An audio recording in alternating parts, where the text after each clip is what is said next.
And good evening and good day, ladies and gents. I'm just waiting for my guest, Colin Liddell, who hopefully will be here very shortly. Might as well let you know about the thumbnail. The thumbnail is the Thin Red Line, which is a painting of the 93rd Highlanders at the Battle of Balaclava in the Crimean War in 1954. And here's Mr. Liddell. Hello, Colin. How are you going? How are you? Yeah, not at all bad, not at all bad. I was fairly tightly scripted last time I spoke to you because I had quite a lot of questions I wanted to get through, and I thought perhaps we'd be a little bit more free-ranging this time, if that's okay with you. Yeah, whatever, see how it goes.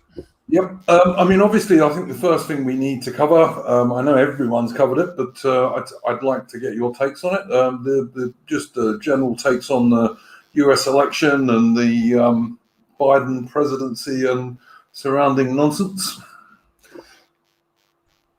Well, I think there's a couple of main points. First of all, I think people are panicking a bit about Biden and Kamala Harris. And what we're going to find out about them is that they're pretty much part of the mainstream of American politics. You'll see very little daylight between them and somebody like Jeb Bush. So they're basically returned to the kind of boring normalcy of American politics. They're very neoliberal. They'll be hemmed in by all sorts of things as well. I mean, I think America is a country that's in relative decline as well. So they don't have as much power to throw their weight around as previous neoliberal, centrist, corporate American governments.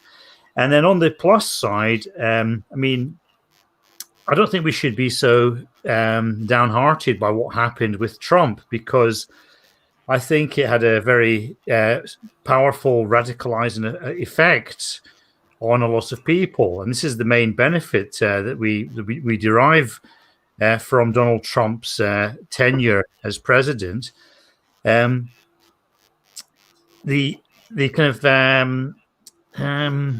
the very, very kind of like deep-seated hatred that the establishment showed towards him really forced it to act in a kind of illogical and emotional way, and to reveal too many of its tricks, I feel.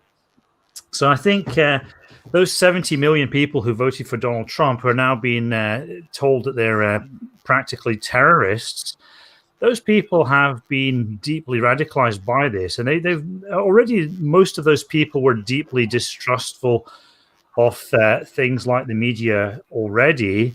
And on top of all that, they've seen how Donald Trump's been treated. They've seen this blatant double standard used, where anything Antifa does is okay. Black Lives Matter can burn down cities. Anarchists can take over parts of, I think it was Portland, and declare it an autonomous zone, and nobody blinks an eye. But the Capitol Hill protest, which was it was sort of like between a carnival and a minor riot, and very little was there was nothing really serious about it. There was no real danger to the state, so most people can see that was really nothing special. But we're being told that it was an attempted coup, and so all those people who voted for Donald Trump, they might be a little bit in shock now. But once things sort of calm down a bit and things revert back to normal, they'll realize that they'll be much more aware of the double standard, and that will have a very, very strong radicalizing effect on them. So how that's going to play out in the next few years is very hard to tell, because I think the problem with America is the political system, or lack of a political system, really, if you're looking at it from a democratic point of view, makes it very hard to kind of channel that populist energy in a productive way. And I think also the system is more adept at kind of countering these populist surges now. So I think we're going to see a kind of period of stagnation in America, and but there'll be a lot of radical energy that won't really have a clear focus. So that it's really hard to predict how that's going to work. You know, it's akin to having a loose cannon on the deck of a ship in a stormy sea. I wonder, I see people have been talking about raising some sort of new nationalist type party in the US. How do you see that going? Do you think that's a practical possibility, or is someone on the right in the Republican Party a more likely scenario? Yeah, I think it's more likely to go through the Republican Party. There's been talk about Donald Trump founding his own party. With Donald, I think he's. I mean, if he was like 20 years younger, you know, there'd be a lot more possibility. But he is a man in his 70s. I think he's probably going to slow down in the next few years. Yeah. Also, he provokes too much opposition. There's a kind of visceral hatred of Donald Trump now, and so even though he can mobilize people on his side, he kind of tends to also mobilize the opposition even more. So then there are, of course, attempts to start small parties in America. There's, of course, what's known as the National Justice Party, which is the right stuff, Mike Enoch and people like that, Eric Stryker. Yes. This is just another one of these no hope kind of neo-Nazi parties, a bit like Britain's own patriotic alternative. So you need to have a party that has some sort of moral authority, which has some sort of moral standing with normal people. And in theory, that should be possible. But in America, it's very, very difficult, I think, to separate this kind of retarded form of alt-right nationalism from a more healthy form of nationalism. In Europe, I think we're in a better position. In a country like Italy, I mean, I think we see Italy's heading for an election, it seems. I think the Conte government resigned. They're probably trying to form a new government without going to the country and having an election. But in Italy, there's a very real chance of, practically a nationalist party, the Lega, taking power. Mm-hmm.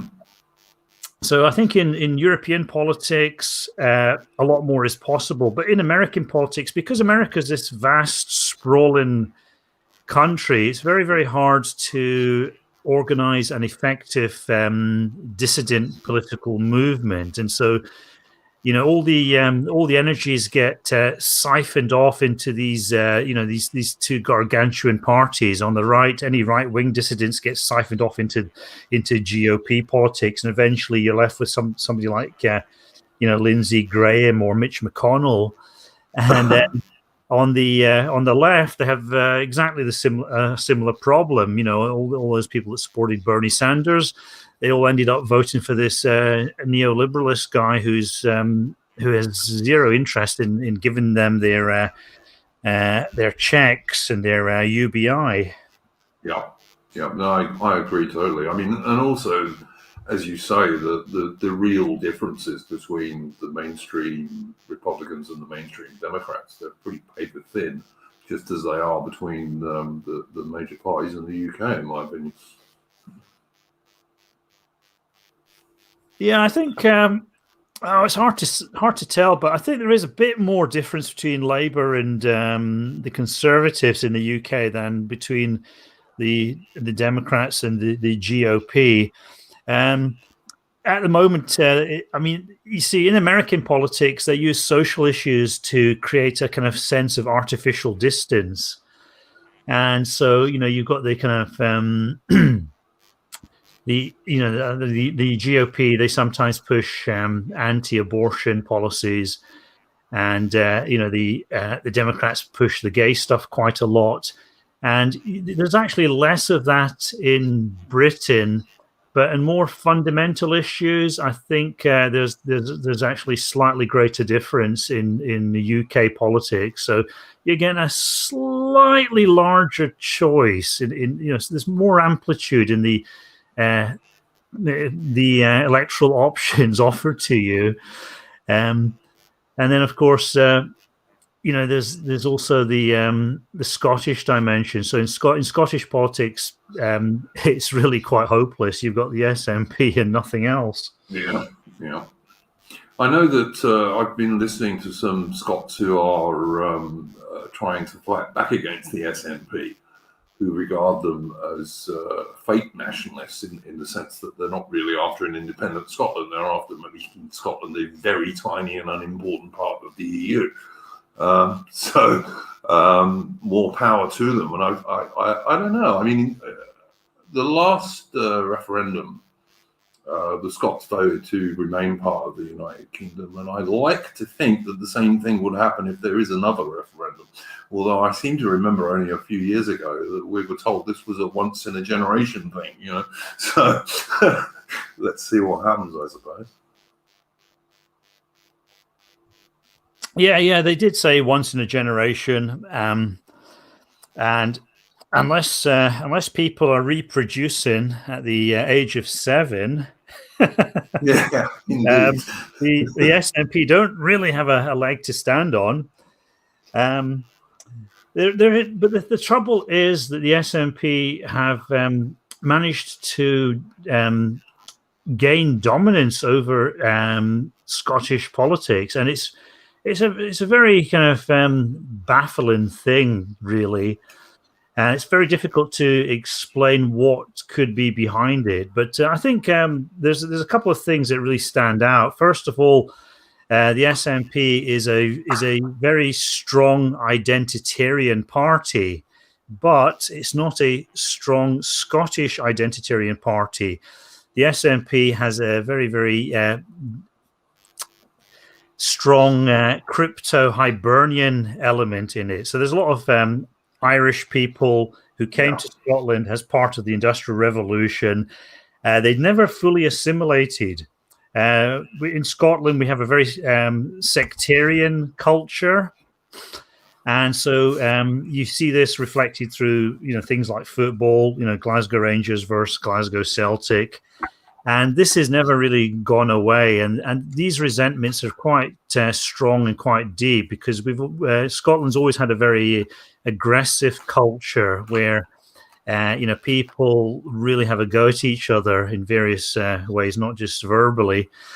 And there's a strong tradition of sectarian animosity between the kind of the Protestant Scots, who are the sort of the true Scots in a way, and the as yet unassimilated Catholic Irish Scots who support teams like Glasgow Celtic and Hibernian in Edinburgh, and so it's a very divided country, and a lot of that. A lot of those people, the kind of working class, crypto-Hibernian Scots, they used to vote Labour, of course, because they saw that as the anti-establishment, the anti-British party. And then the SNP came along and managed to hoover up that part of the vote. But there's also another reason why the SNP is in such a dominant position.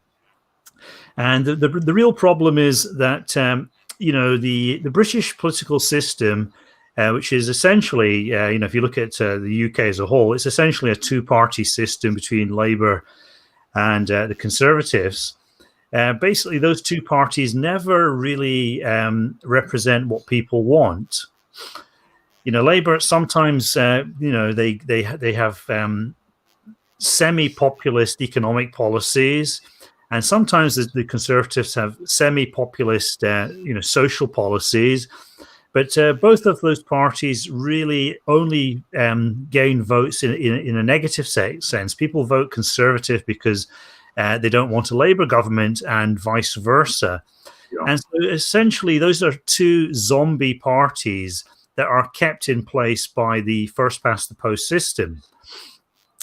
In the case of Scotland, those two parties, their sort of zombie nature is exposed, because the only reason you vote for Labour or Conservative is because they are a party of a potential party of government.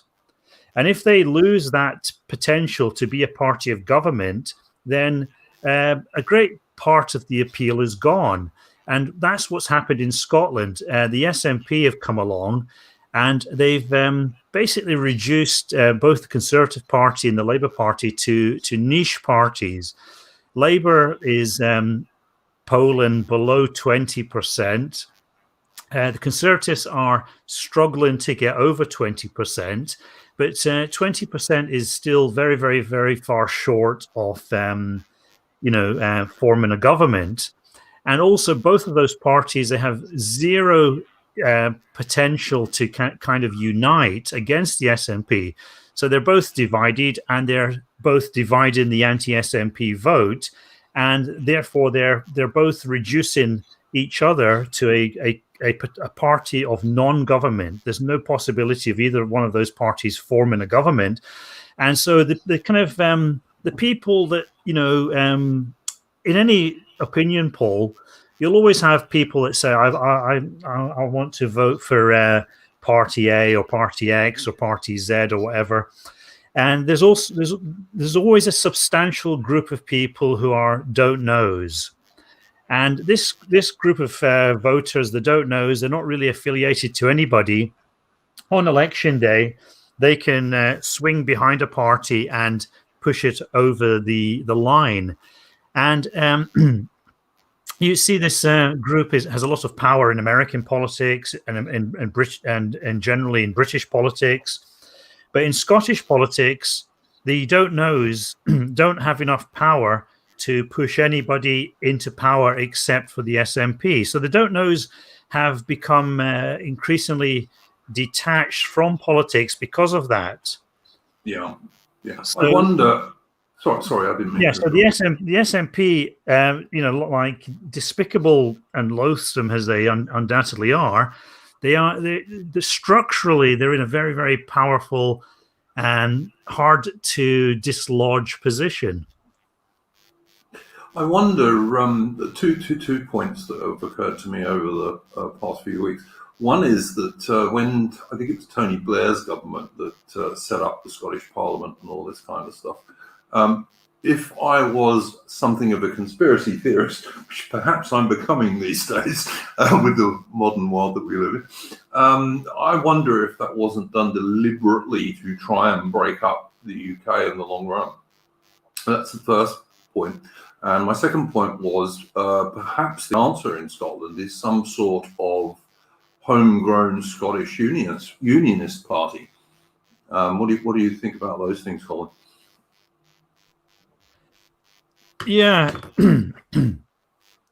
I think the going back to the first point first, was Blair trying to break up the UK. The Scottish Parliament was designed to avoid anybody having a majority originally. That's how they thought it. Excuse me.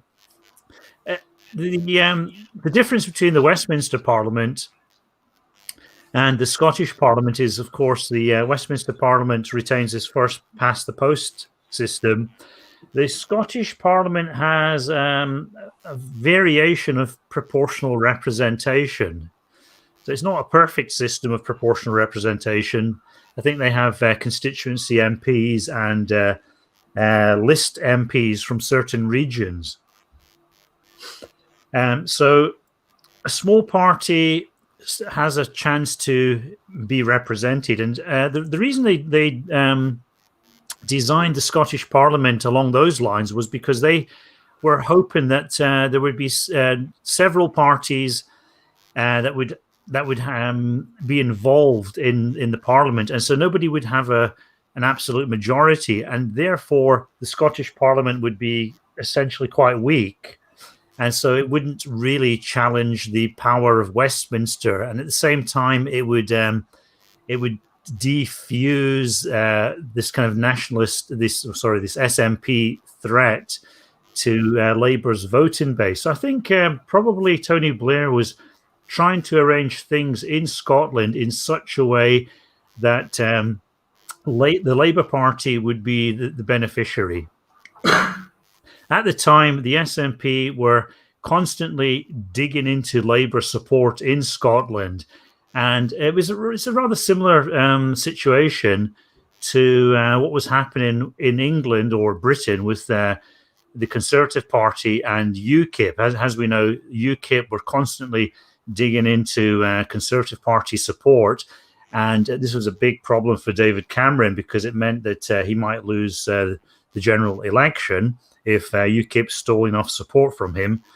And, he dealt with that by offering UKIP supporters this in and out EU referendum, which obviously blew up in his face. And the Labour Party was essentially trying to do something similar in Scotland with the devolved Scottish Parliament in the 90s. But again, the best laid schemes of mice and men gang after Gley, as Robert Burns said, so something else that didn't really work out as planned. So I don't think Blair was really trying to break up the UK in the way you suggest or hinted at there. Now the excuse me. Now the answer to the SNP dominance obviously is to create a party that can contest that. And Labour and the Labour Party and the Conservative Party are, both unable to do that in Scotland. Scottish Labour is useless. At the moment, I think they're having a leadership election because the last leader was so ineffectual and useless. Not really his fault. It's just that the party has nothing to do now. And the Scottish Conservatives, they're also a bit of a joke, to be honest. I mean, they're trying hard to be the number 2 party, but I just don't see a Scottish Conservative Party that is closely identified with Bojo and his old Etonian mates is ever going to really, form a government, a party capable of leading the Scottish Parliament. So again, both of these parties are, as I said earlier, they're kind of zombie parties. They're no longer seen as potential parties of government in terms of the Scottish Parliament. And so the best thing to do is to destroy them as quickly as possible and to construct a kind of unionist party, which is socially conservative and which is maybe economically a bit to the left. And that would probably work best in the case of Scotland. Yeah, that was what I was thinking as well. We got a question in the chat from Bayer Ree, who's asking, is there anything that Patriotic Alternative did right? Oh God. Well, gosh. I mean, I don't really see much need to focus too much on Patriotic Alternative. I mean, I did so. I only asked because someone asked in the chat. Otherwise, I would not have done. Yeah, I know. I mean, once you have their leader coming out on a live stream saying his favorite book is Mein Kampf, it's like game, set, and match over. It's just like there's no point to it. So I mean, they've successfully attached themselves to the rotting corpse of neo-Nazism. Yeah. So really anything good they do at this point is it's like rearranging the deck chairs on the Titanic. Yeah, that's pretty much my view. One thing I was actually on in the chat on a stream just before this one with Brutus, and one of the things that I was thinking about during that stream was that how much damage do you think this kind of Jewish obsession that so many on the right have has done to nationalism, and I can't think that it's done any good for sure, but I just think it's the single biggest thing that stops nationalism getting anywhere, in my opinion. Yeah, the JQ. It's definitely a tricky question. It's basically a minefield, you know. I mean, there is a certain degree of validity in looking at the JQ. I mean, look, I've been talking about Scottish politics, and there's an IQ. You know, there's an Irish question or a crypto-Irish question. Yeah. Various identity groups in various countries and various societies at various times pose certain dilemmas and problems. The problem with the dissident right is that they haven't handled the JQ appropriately. I mean, the JQ is there, and it's a very, very difficult thing to deal with. And what's happened, unfortunately, in the dissident right is they've destroyed their ability to even address this question, because whatever they say about the JQ is going to be invalid, because this is coming from people who have been pushing all sorts of fake memes and genocidal rhetoric. And so once you're sort of going down the patriotic alternative route of trying to glorify Hitler and saying how evil Britain was for declaring war on Nazi Germany and blah, blah, blah, and this, that, and the other. Once you've gone down that route, anything you say on the JQ is not going to be taken seriously by anybody else. Yeah, I totally agree. Yeah, I absolutely. I think it's insane. Like, as you say, if you're going to come out and say your favorite book is Mein Kampf, then you're not going to be able to say anything about questions like the JQ that anyone's going to take very seriously. Or if they do, they're going to consider you to be dangerous. Yeah, and also there's certain wrong assumptions that underlie a lot of the dissident right's views of the JQ. I mean, the Jews are whether you like it or not, the Jews have been an integral part of European civilization for 2,000 years. The dominant religion of Western civilization is Christianity, which just happens to be a variant or a derivative of Judaism. Mm-hmm. You know, it's very, very hard to pretend to that you can separate Judaism from Christianity, and it's this kind of myth that somehow you can exclude the Jews from European civilization. This is just a sheer fantasy. The Jews are a deeply embedded part of European civilization, and of course, people may not like that, but that's just a fact. And to actually deal with that problem is going to be very, very difficult, especially if you're trying to go along a purist approach. There's just no way you can dial back 2,000 years of history. Yeah, I agree. So we've got to see Jews in a more moral and humane manner, and this is something the alt-right and much of the dissident right is incapable of doing. They see Jews as this invader, something that can be expelled from the from the European gene pool, from European culture, from European religion, and that puts them in a very invidious position, because in order to do that, you're forced to resort to the most barbaric and inhumane methods available. And once you're advocating that, nobody is going to give you the time of day. So, yeah, I mean, probably the best way to deal with the JQ is to look at Jews as an integral part of European civilization, to see why the Jews behaved in certain ways. I mean, the Jews have traditionally, I mean, this is what the JQ says about the Jews. They have promoted various forms of mass immigration. They've promoted various forms of liberalization, degeneracy, blah, blah, blah. The correct way to deal with that is to see it in a more holistic context. I mean, yes, a lot of Jews were, for example, involved with the Russian Revolution.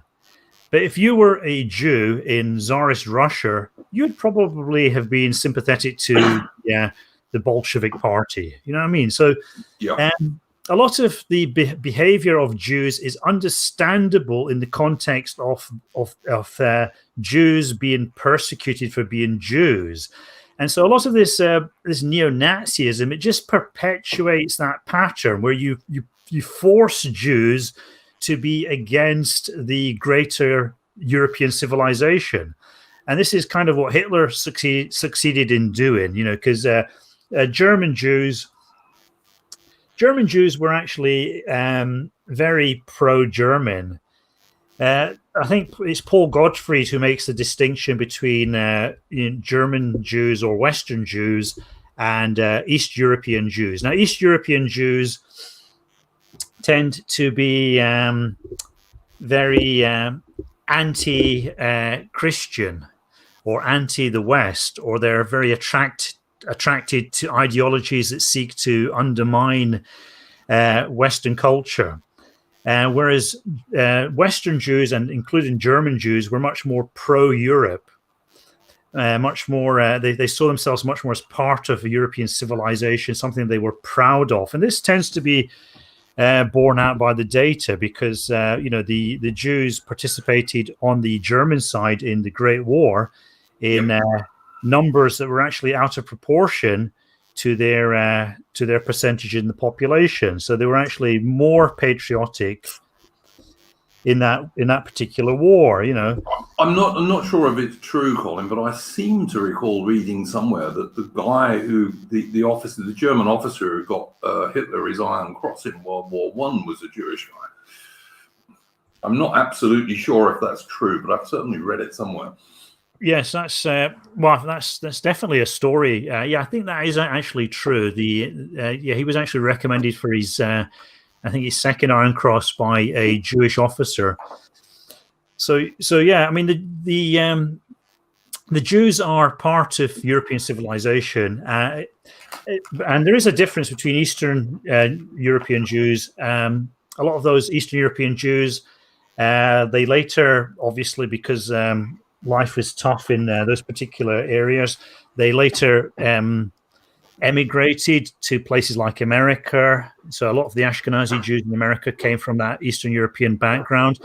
Also, a lot of the Jews who went down to South Africa, a large number of them came from Lithuania, and they had that kind of animosity towards the Goyim, so to speak. And they were quite influential in promoting black nationalism, the force which, in conjunction with Western pressure, managed to overthrow white South Africa. So I was in South Africa at the time. I saw some of that. So there are certain patterns, and the thing to do is to understand the patterns and to ameliorate the patterns. Most Jews in the West today, they don't seem to be particularly ethnocentric. You have different kinds of Jews. You have the kind of traditional religious Jews. A lot of those traditional religious Jews, they have a very strong identity, but it's not necessarily a Zionist identity, because one of the things about the Zionism has an ideology. It essentially evolved amongst much more secular and left-wing Jews.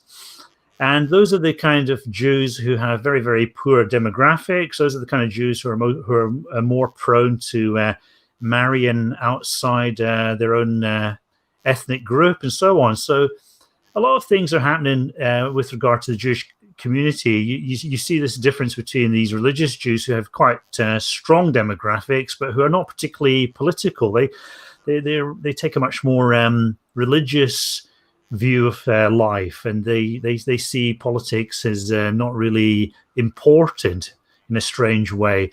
And then you have these much more politically minded Jews who attach themselves to these left-wing and liberal causes. You see a lot of them, obviously, in Joe Biden's cabinet. I think out of 21 positions in Joe Biden's cabinet, four of them are white Jews, and two of them are Hispanic Jews. So there's a total of about 6 people with, of Jewish heritage in Biden's cabinet. And most of those Jews are those kind of left-wing Jews who are, they're not specifically nationalist in the same way that somebody like, Bibi Netanyahu is. Mm-hmm.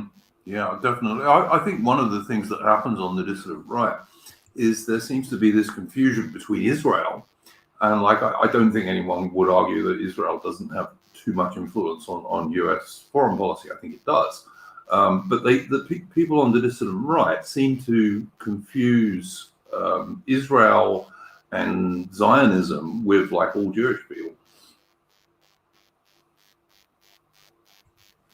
Yeah, that's true. Yeah. Also, for a lot of Jews, you've got somebody like Sheldon Adelson, who passed away recently. That he was this billionaire who was, I think his fortune was founded on casinos, basically, and he was I think the biggest donor to Donald Trump.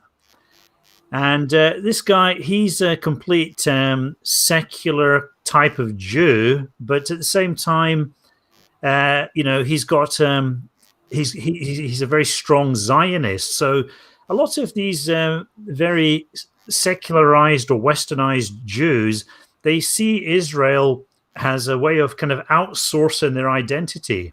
Mm-hmm. Rather than being nationalist in their own lives, they kind of just donate money or support Zionist causes in America. Meanwhile, they live totally non-Jewish lives in the secular sense of the word. Yeah, no, absolutely. I don't disagree with any of that. One of the things I did notice reading on the Affirmative Right website, which, by the way, I recommend to all the people in the chat, one of the things I noticed was that Biden's cabinet doesn't include any white male Protestants, not a single one. Yeah, exactly. This is an article by Daniel Barge, and he looked at all the cabinet positions. There's not a single there's not a single person of white Protestant background. Some people have discussed various points regarding this list. Some people say Pete Buttigieg. He's the transport secretary. There's some people say that he's actually a Protestant. Of course, that may be true, but he's from a Catholic background. So every single member of that cabinet is from either a Catholic, a Jewish, or some sort of Asian background. Yeah. And there's not a single white American Protestant. So there's zero WASPs. There's zero American founding stock represented in that cabinet. Yeah, I mean, Biden is a traditional kind of U.S. Irish Catholic guy, as far as I can work out, and probably no great friend to the UK. Yeah, you could say that, but with Biden, I mean, who really knows what somebody like him thinks? This is somebody who's been deeply embedded in mainstream politics. He's been deeply embedded in mainstream politics for ages. I came across something on YouTube. Excuse me, my dog. I'm just going to mute myself. Yeah, I came across something on YouTube not so long ago. It was Biden at the time of the Falklands War, and during the Falklands War, Biden was strongly pushing to support the United Kingdom in its standoff with Argentina. So you might say that he'll be a typical Tim opposed to the British Empire, but he's actually in his past he's taken very pro-British positions as well. Well, that's interesting. I didn't know that, but yeah, that is quite interesting. Obviously, he would have done something like that for his own political purposes, though. So there's no need to assume he was being sincere there. Listen, I think you could also argue that even Biden himself doesn't know what his positions are these days. He seems to be pretty senile, to be honest with you. Yeah, that's the big question about Biden is how much is he really there? Do people actually have to win him over, or do they just put papers under his nose for him to sign? Well, I think he's a stalking horse for Harris. I mean, I'd be surprised if Biden is still president 18 months from now. But why would she be anybody in the Democratic Party? I mean, she's there because she's ready to take orders. That's basically why she's there. She's got no other appeal or utility. Yeah, no, I'm just thinking because she is a woman of color. The optics from the Democratic point of view are probably good from her point of view. Yeah, I know. This is what the Biden administration is. It's like it's basically mainstream corporate neoliberalism, but you've got a woman of color as vice president. So aren't we being very woke and radical? Yeah, it's simple. It's like it's completely gestural politics. You pick a few very, very insignificant, high visibility, radical policies. Like one of the things that Biden came up with recently was allowing transgenders in school locker rooms and things like that. And this is like essentially this is going to be a policy that will affect hardly anybody. First of all, there's very little sport going on at the moment. There'll be a few weird kids who have gender issues, but most of them will be too intimidated anyway to assert their kind of very, very marginal sexuality. And so in certain cases, it might generate a bit of media coverage, but it's not going to touch the lives of hundreds of millions of people.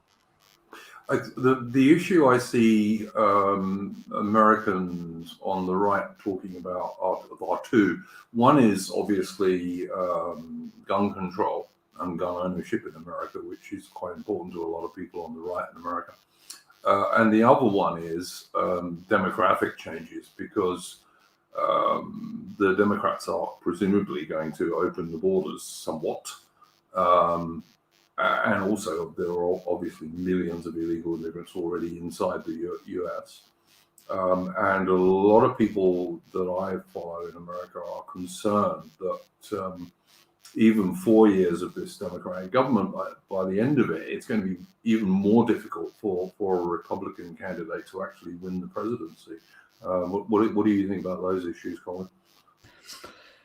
Yeah, well, what a shame, because the Republican Party was always so strong on preventing immigration, weren't they?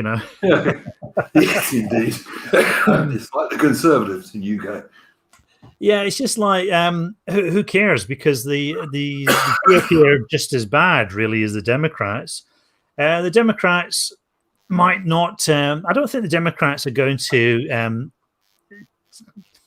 I mean, this is one of the things that people are panicking about. Are the Democrats actually going to do that? Are they going to actually allow a flood of immigrants? Because if they start to do that, it's going to cause chaos. And it's going to cause chaos essentially in Democrat-run states and cities. Where are they all going to go? They're going to go to places like San Francisco and Los Angeles. So, my view there is that the Democrats, they're not really in favor of making life too difficult for themselves. Yeah, I'd agree with that for sure. A kind of camp of the saints scenario would cause havoc, and they would probably suffer quite a lot from that. Also, it would place a lot of strains on the Democratic coalition, because the Democratic coalition also includes a lot of working class people, a lot of trade unionists. And, one of the things that was very noticeable when, Joe Biden took over the Oval Office, he cleared out the bust of Churchill and he put in a bust of Cesar Chavez, who was this Hispanic activist in California. And Cesar Chavez, he was actually strongly opposed to illegal immigration from over the border because it undercut the wages of his members. So there are certain elements in the Democratic Party who are not completely behind taking the doors off. Bernie Sanders is another person who's spoken out against mass immigration. He said that was a Koch brothers policy, and by saying that, he was implying it was there to undermine the wages of the working class. So there is a left-wing element that the Democratic Party have to occasionally throw a bone. So they're not going to. Based on that, you could probably predict that they're not going to completely allow a mass insurgence of immigrants from all over the third world. I see Barry in the chat saying that Biden has just screwed over the unions and that the far left urban yuppie elites are in charge. I have to say, I think that certainly that's the case in the UK with the Labour Party. For the most part. So yeah, maybe so. I don't know. Colin, would you say that? Well, yeah, I mean, Biden is not the same as Bernie Sanders. That's obvious. And he represents a different power center in the Democratic Party. But the Democratic Party still needs to win over people from the trade unions, from the working class, people who are concerned about these issues. So the Democratic Party is a coalition, and they have to keep their various constituencies not necessarily satisfied, but at least pacified. So taking very, very irresponsible actions that result in real economic pain for large parts of their constituency might be politically a little bit tricky for them. Yeah, no, absolutely. For our last 10 minutes, Colin, I thought we might have a look at these forced lockdowns and the talk of the Great Reset and Build Back Better and that kind of stuff. Certainly, I'm seeing people saying that something like at least 25% small businesses are going to go bankrupt because of the forced lockdowns, which is obviously going to impact people's freedom and ability to earn a living away from the government. And I wonder what your views are on that stuff. Yeah, well, it just seems like the majority of the population is being bullied by the minority of the population who tend to have intransigent views on certain things. Most people, if you ask them, man to man, they would probably think the lockdown's definitely gone too far. But there is a very, very intransigent minority in places like Britain and America, where they kind of they insist on the moral absolutism of locking down, and this is basically this is basically the tenor that I get from Nicola Sturgeon's government in Scotland. They have this almost puritanical zeal about locking down. You see this in certain other places around the world, like in Australia, in Melbourne. It's all done with a kind of puritanical zeal, and the great mass of the people, they don't feel up to. They're not zealous enough or intolerant enough to fight back against that. And so they tend to be swept along by this small minority that really seems to know what they believe in, which is we've got to have masks, we've got to have lockdowns, we've got to ban people traveling from here to there and so on. And so I think this is what we're seeing. We're seeing a kind of tyranny of the minority. And the mass of the people are just too unfocused and too weak-willed to mount effective resistance against that, because they don't want to be seen as the bad person who doesn't care about, grandma dying. I have noticed there's been like a lot of demonstrations in continental Europe about the lockdowns.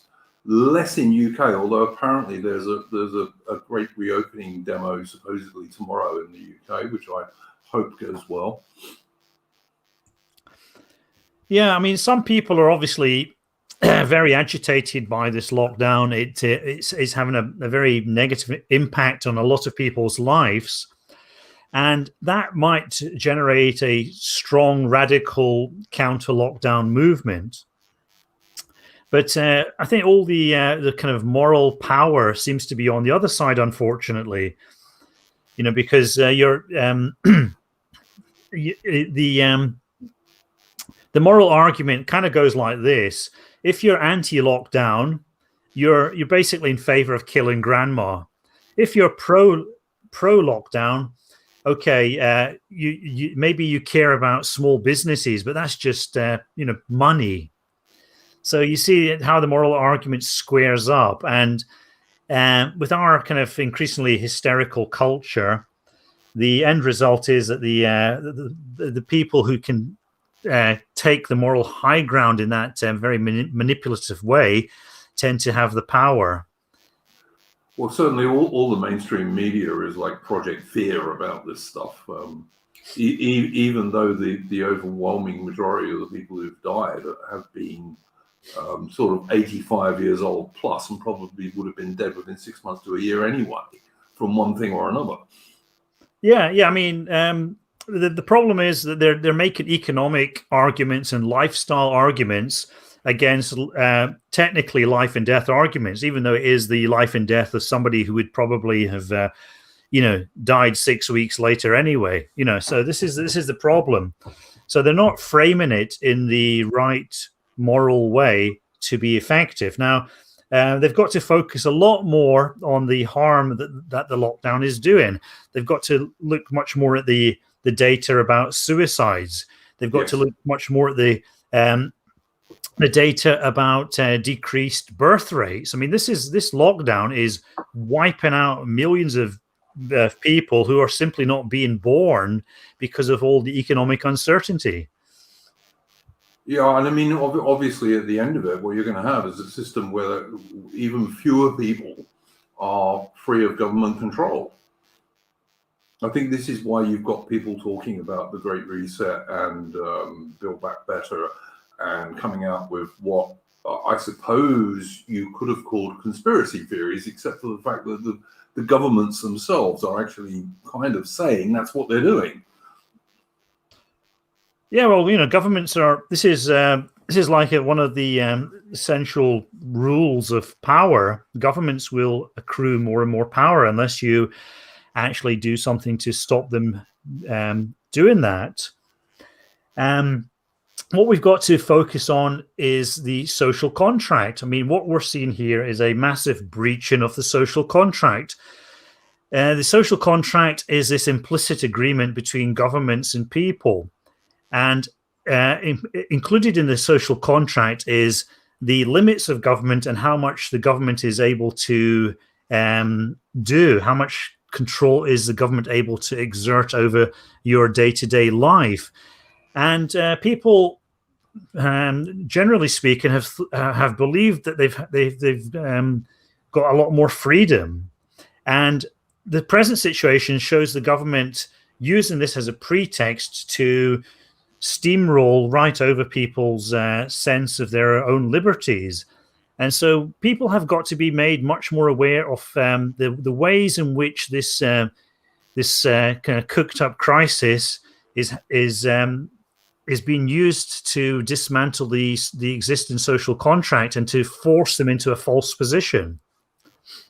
Yeah, no, I totally agree. I mean, I was looking the other day. The UK is actually much less free today than it was in 1940, when we were in the middle of World War II and the Germans were supposedly threatening invasion. People actually had more freedom in 1940 than they have now. It's just crazy. Yeah, that's definitely the case. There's much more freedom of expression. Well, that's also true. Yeah. I mean, up to the 90s, people were getting more individual freedom. You know, they were free from, religious values, and they had with the internet, they started to have a lot more expressive freedom. They could, get access to all sorts of content. They could communicate more freely. They could express their ideas. They could get around the gatekeeper media.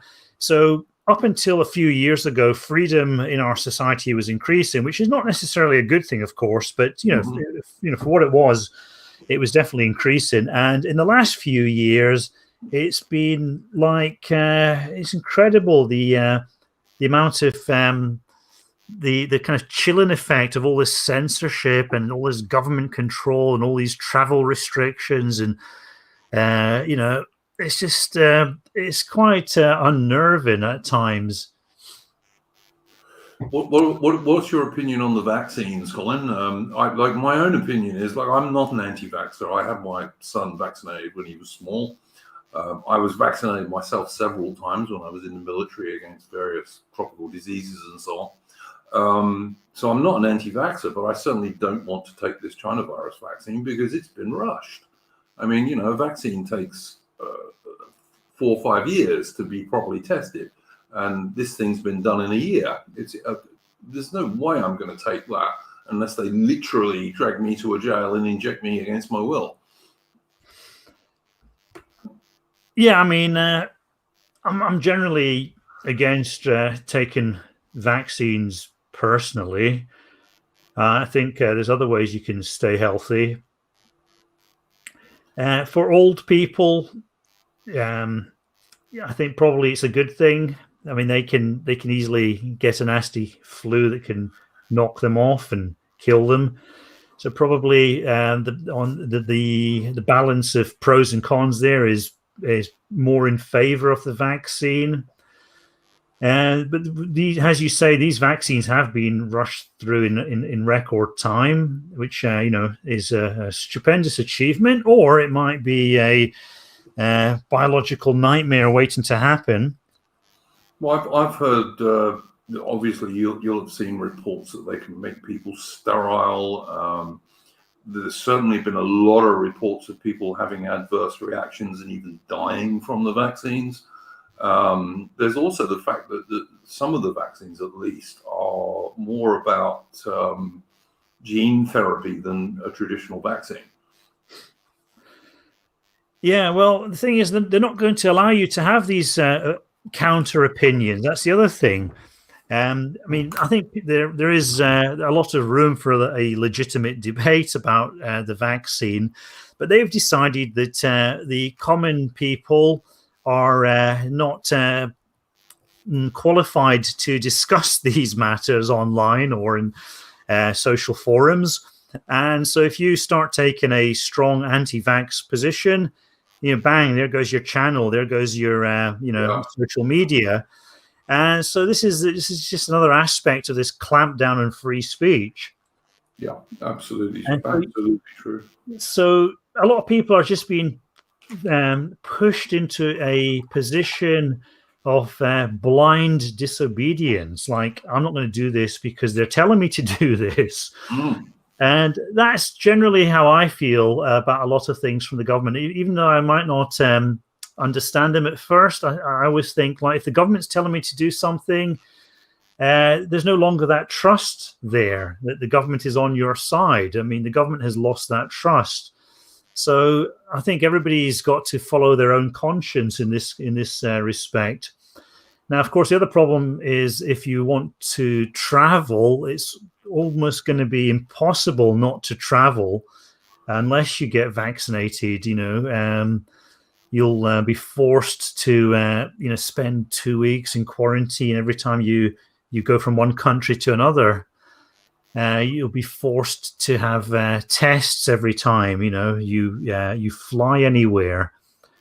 So it's going to make it much harder to just get around. Yeah, I mean, I'm already seeing airlines like British Airways and Qantas in Australia saying they won't let people fly unless they've been vaccinated. There's also obviously big businesses saying they won't employ people who've not been vaccinated. It's kind of very 1984-ish to me. Yeah, so I mean, from a nationalist point of view, that's borders are kind of being unwittingly reimposed. They are, but it doesn't seem to affect like illegal immigrants arriving in Dover in the UK and that sort of thing, does it? Yes, there are certain groups that are impervious to these restrictions, it seems. Well, Colin, we've done an hour. I know you generally like to keep your streams to an hour. Great speaking to you, and I hope to speak to you again in a month or so with any luck. Okay, yeah. Always very interesting takes. I mean, if you want to go on a bit longer, I'm quite happy to, but I think you generally try and keep to an hour, don't you? I think it's best to keep these podcasts to around an hour or possibly shorter. But I know some people go on for 7 or 8 hours, but that's just it just gets unwieldy. I feel. I generally do too on I do a regular stream called Splendid Isolation every Saturday night, and in Saturday night UK time, and I generally make those about 2 hours, but then that's like usually 4 or 5 of us. So yeah, but yeah, very interesting talking to you, Colin. I very much hope to have you back again in a few weeks' time. Yep. Hopefully, a lot of things will have happened by then, one way or the other. Yeah, things might become a bit clearer. You never know. The only thing I would totally say is that 2020 and 2021 so far are certainly red-pilling a lot of ordinary people. Definitely. All right. Good night, folks, and I will see everybody. Colin, is there anything you want to shill before you go? Oh no, just just want people to go and check Affirmative Right and Trad News. And look out for my book, Interviews and Obituaries. Okay, and I will be putting Colin's websites in the description after the show. Okay, so if you want to go and check out Affirmative Right in particular, I think is an absolutely brilliant website that everyone on the right should read. Okay, guys, I will see everybody on Saturday for Splendid Isolation. And good night.